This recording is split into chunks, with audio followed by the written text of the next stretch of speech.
Kalau kamu butuh tamparan online, coba simak video ini sampai selesai. Karena kadang kita butuh dikasih tahu secara keras supaya kita mau bergerak untuk merubah hidup kita.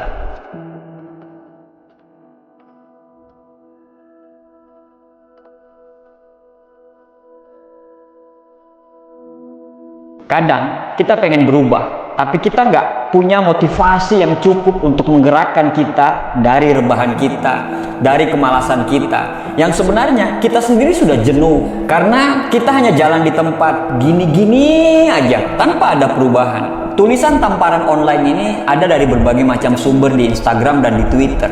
Sumber yang saya dapatkan ini dari Twitternya Ajak Gerak, dan saya pengen sekali menjabarkan satu persatu supaya benar-benar nampar dan insya Allah bisa membuat Anda menjadi bergerak.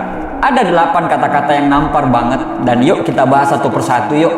Yang pertama, kalau lu nggak sanggup menahan lelahnya belajar, maka siap-siap untuk menahan perihnya kebodohan. Ini kata-kata yang luar biasa nampar.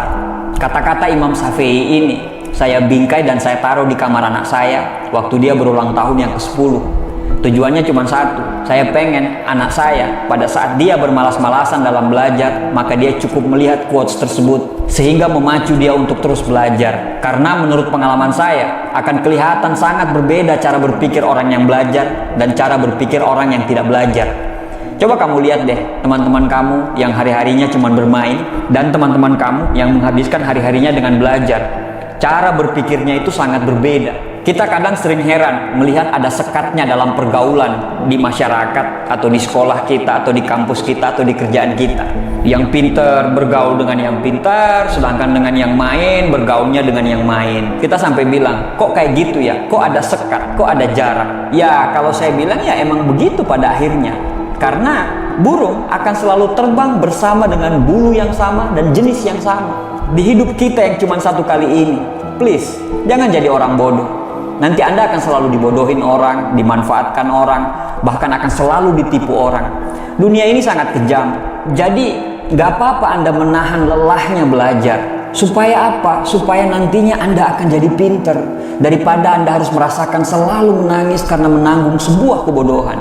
Tamparan yang kedua, kalau lu nggak jalan sekarang, lu harus berlari besok. Tamparan ini lebih ke menunda-nunda pekerjaan sebenarnya.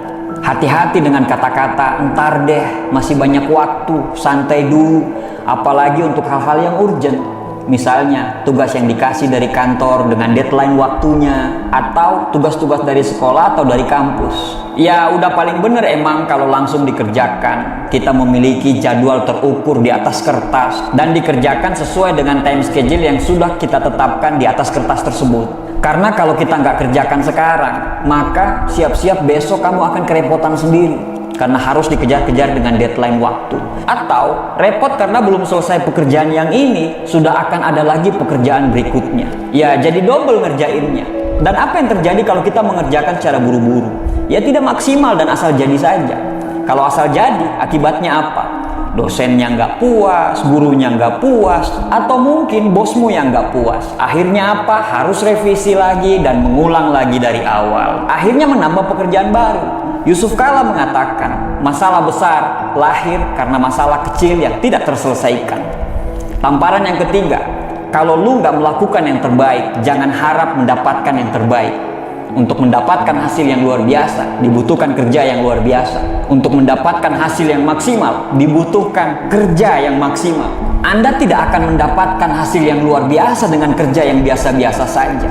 Kerja yang terbaik, doa yang terbaik, insya Allah hasilnya pun akan terbaik juga. Kerja yang asal-asalan ya hasilnya akan asal juga. Belajar seadanya ya akhirnya hasilnya pun akan seadanya. Tamparan yang keempat, di saat lo males-malesan, banyak orang di luar sana mati-matian untuk belajar. Di saat kamu sibuk stalking Instagram berjam-jam tanpa juntrungan, di sisi lain banyak orang yang mati-matian belajar. Di saat kamu sibuk dengan gamemu, orang lain mati-matian belajar.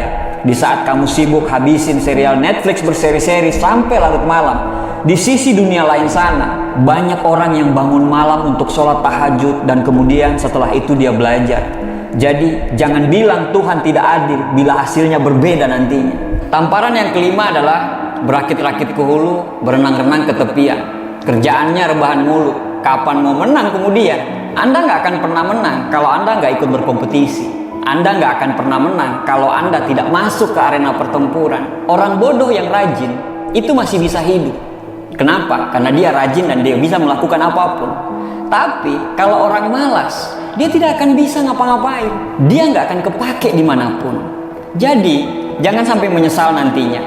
Tamparan yang keenam, yang rajin aja belum tentu dapat. Apalagi, ya sudahlah. Untuk mendapatkan sesuatu yang kita inginkan, memang tidak mudah. Ada yang sudah belajar mati-matian tapi dapat nilai yang belum maksimal. Ada yang sudah bekerja maksimal tapi belum juga naik jabatan. Mereka yang sudah berusaha maksimal aja belum tentu mendapatkan sesuai dengan apa yang mereka inginkan.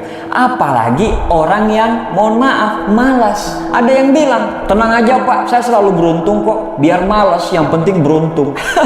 Itu quotes apaan? Keberuntungan itu akan selalu memilih orang. Keberuntungan itu bertemunya antara kesempatan dan kesiapan. Siapkan dirimu sebaik mungkin, dan ketika kesempatan itu datang, insya Allah kamu akan menjadi orang yang beruntung. Setidaknya kita sudah siap dulu sebelum kesempatan itu datang. Tamparan yang ketujuh, gak usah keseringan mikirin saingan lo. Lawan lo sebenarnya adalah diri lo sendiri. Ini mengingatkan dengan saya dulu. Dulu saya terlalu terobsesi untuk mengalahkan orang lain. Saya selalu ingin mengejar prestasi orang lain, dan akhirnya saya tidak pernah mencapai mereka. Saya evaluasi dong apa yang salah dengan diri saya. Akhirnya saya sadar bahwa saat kita terobsesi untuk mengalahkan orang lain, maka kita tidak akan pernah mengalahkan mereka. Tapi saat kita mencoba memperbaiki diri kita untuk menjadi lebih baik, mengalahkan rasa malas dan terus bertumbuh, maka rasa syukur itu langsung muncul. Ketika rasa syukur itu muncul, pekerjaan kita akan maksimal, dan tanpa sadar, orang yang ingin kita kalahkan itu sudah jauh tertinggal di belakang kita. Kuncinya, musuh itu ada dalam diri kita. Fokus memperbaiki diri sendiri, jangan fokus kepada saingan kita. Yang kedelapan, kerjain aja, gak usah dipikirin, nanti juga selesai. Kita ini lucu, belum dikerjain sudah mikir, bagaimana nanti kalau gagal? Belum apa-apa kita udah mikir, bagaimana nanti kalau tidak berhasil? Belum ngerjain apa-apa kita udah sibuk jadi peramal yang bisa meramalkan masa depan. Kerjain aja dulu, selalu ada resiko kegagalan kok bila kita mengerjakan sesuatu. Tapi kalau kita nggak kerjakan, 100% kegagalan akan datang. Kerjain aja dulu. Hindari semua godaan-godaan yang menghilangkan kefokusan kita. Jangan terlalu berpikir, karena kalau kamu terus berpikir, maka pekerjaanmu tidak akan pernah selesai. Dan saat kamu bergerak untuk mengerjakan pekerjaan kamu, maka lama-lama fokus akan mulai terbangun. Inspirasi-inspirasi akan mulai datang, dan tanpa sadar kamu sudah menyelesaikan pekerjaanmu. Ketakutan itu hanya ilusi. Bila kita bergerak mengerjakannya, maka pada saat kamu selesai mengerjakannya, kamu akan berkata, ternyata tidak semenakutkan apa yang saya bayangkan. Intinya, dari 8 tamparan ini adalah ingin merubah kita menjadi versi terbaik dari diri kita. Selalu ada maksud dari kenapa kita harus lahir di muka bumi ini. Sebaik-baiknya manusia adalah manusia yang bisa memberikan manfaat kepada orang lain. Dan untuk bisa memberikan manfaat kepada orang lain, kita dulu yang harus berubah.